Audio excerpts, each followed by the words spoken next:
Hey, welcome back to the next video in the off-road, off-grid micro camper trailer build.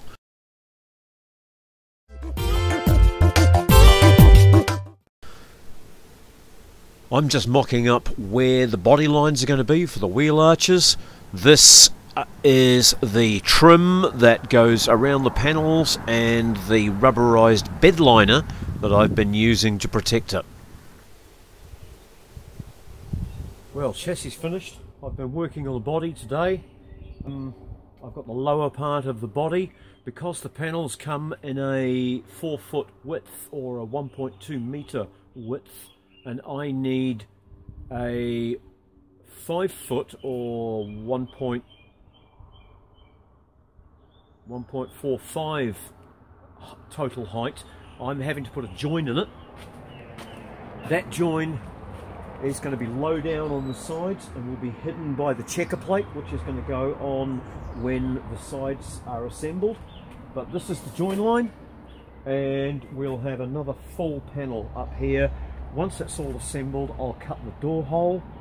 What I've been working on just now is the wheel arch shapes. They're a little bit complex. I thought I'd put a bit of style into them instead of just making it a box. So I've cut the floor, all except for this section here. The floor's not bonded down yet. I'm going to edge with the channel the edges of the wheel arches, and then when I start assembling, we'll get a nice clean wheel arch with no foam showing. But you can see that it's not hugely insulated. 2 inches of insulation, 50 millimeters, is not enough for sub-zero temperatures. But when I say sub-zero, I'm saying the real measurements, Celsius, none of this Neanderthal Fahrenheit stuff. This is real measurements. So freezing is freezing, 0. And this isn't thick enough to cope with that. But I didn't want to go any thicker because I had so many slightly damaged panels or slightly too small panels to do a build for anybody else with, so I'm using those on my job. So far we've got a scratch and a dent on the floor just there.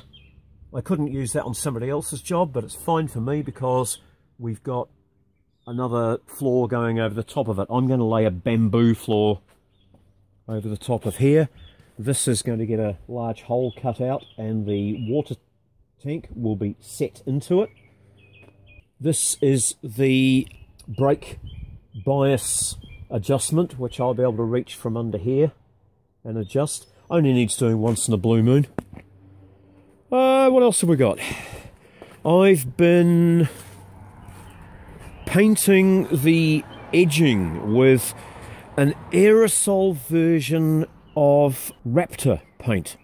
This is a water-based one, which is great because you don't have to mix any chemicals, you don't have to wear a mask, but it is really slow drying and it's not as lumpy as I would have liked it to have been. It does dry to the rubbery finish. I've had a play with it before I committed to using it. It's okay. Not as good as the real McCoy, but I'm happy enough with it. Now I'd say that we've got another couple of days work on the body here. I'm expecting rain over the next couple of days, so I want to get this thing closed in if I can. One full day tomorrow we'll see the walls finished and the roof on, I hope, and I'm leaving the back end open because I'm not cutting any door holes yet. I won't be able to get in and out if I enclose the back. Well, it's now 2 days later.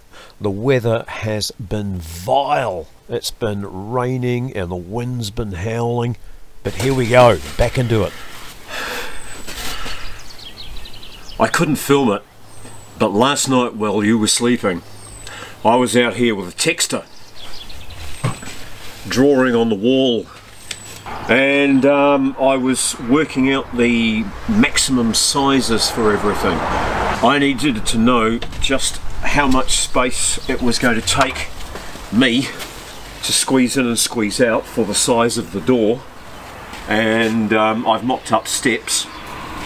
Also, I wanted to know how much room I would have left over for an outside pantry and whether my kitchen would slide in and out of this very small area that here that I've allocated for it. The other thing I was doing was working with the windows that I've taken out of the ute canopy. It's the cheapest way to get windows. The only problem is they're designed for a very thin, uninsulated wall. So there will be a little bit of jiggery pokery to get them to go into this 2-inch 50mm body. But in the door, I'm going to be making the door out of a different material, so it should be manageable. But I think you'll agree it's going to be quite a funky looking window. And I wonder whether people will recognise it as something from an old ute canopy or not. Right, well, I'm just sitting watching glue dry now. I've propped this up with various things because it's not the kind of thing that you can clamp various random pieces of wood and tools, holding everything in place for an hour or two till the glue goes off. The other job I've been doing while I've been waiting is I've made the 2 panels that are going to go on the tops, one for each side. They're not the same shape.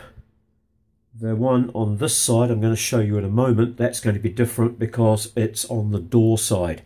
This thing's going to have only one door on the passenger side because of the floor area in here. It means you're not coming straight in onto the bed. You can get out of the bed, get onto the floor, then step out the door. So there's no need for that second door that you would have when people need to climb over each other if there's 2 aboard. So the next job I've got to do is put the aluminium edging, this stuff here, around the edge of here. We've got 2 angles to do. I'm going to take this opportunity to show you how to quickly bisect an angle so that you can do half the amount so that 2 pieces can be butted together perfectly, and we'll do that on the miter saw.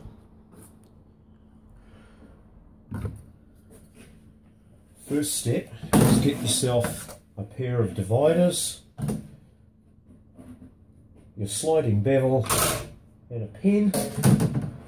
All you need to do is from the same point on both sides of the angle, which is going to be here and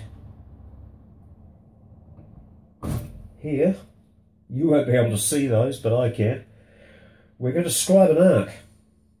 We'll make that arc as big as we can.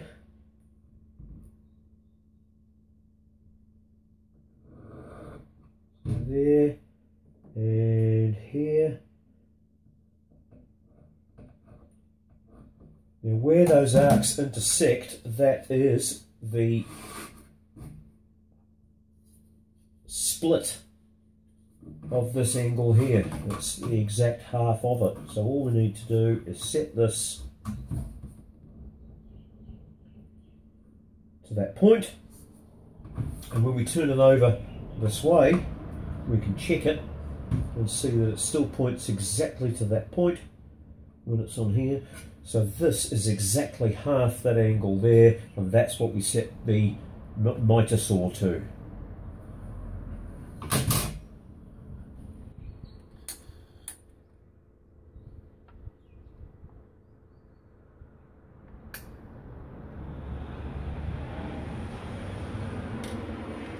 Easy as that. So the next thing to do is have a rummage under the saw and out of your offcuts find some small pieces that can be used for the job.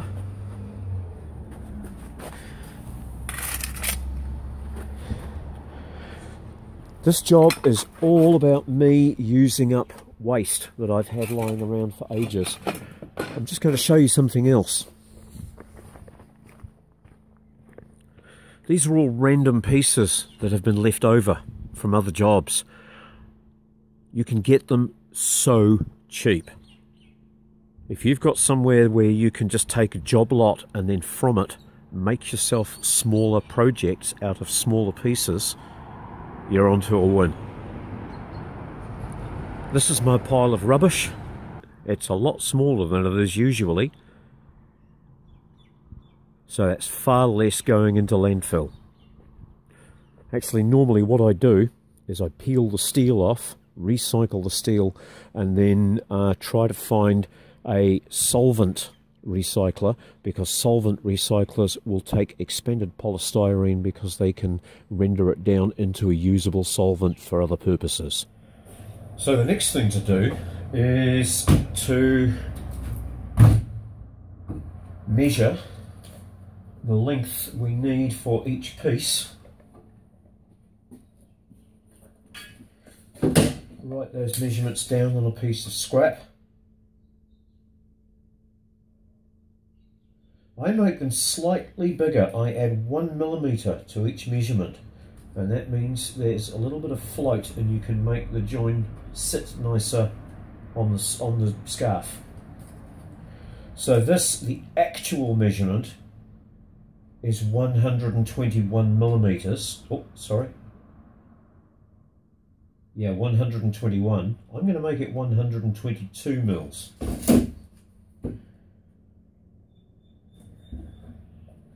And this one is 296, so I'm going to make that 297.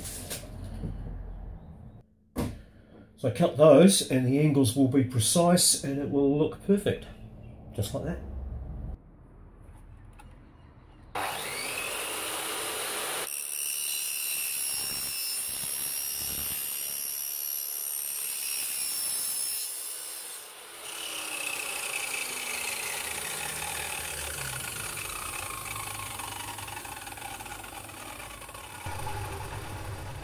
This video is part of a playlist.